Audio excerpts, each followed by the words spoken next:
Hello అందరికీ ఈరోజు నేను చికెన్ పికిల్ చేస్తున్నాను. మా తమ్ముడు ఢిల్లీలో ఉంటాడు, తనకు ఫుడ్ ప్రాబ్లం అవుతుంది ఎక్కువగా. సో మన ఇక్కడ ఫుడ్ అక్కడ ఫుడ్ చాలా డిఫరెంట్ ఉంటుంది కదా.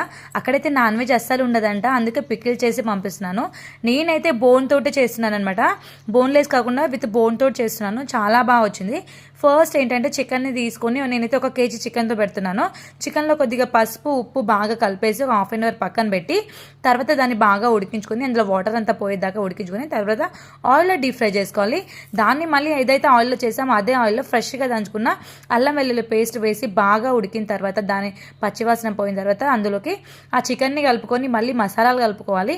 నేను కారం ఉప్పు అండ్ గరం మసాలా నేను ఇంట్లోనే ప్రిపేర్ చేసుకున్నాను చికెన్ పికిల్ కోసం. ఆ మసాలా కూడా కలిపి అన్ని బాగా ఉడికిన తర్వాత టేస్ట్ చూసి అదిరిపోయింది. నాకైతే చాలా బాగా అనిపించింది. నేను చేయడం ఫస్ట్ టైం అయినా ఇంత పర్ఫెక్ట్గా వస్తుందని అయితే నేను అస్సలు అనుకోలేదు. మీరు ఎప్పుడైనా ట్రై చేస్తారా పికిల్? చేస్తే కమెంట్ చేయండి అండ్ సబ్స్క్రైబ్.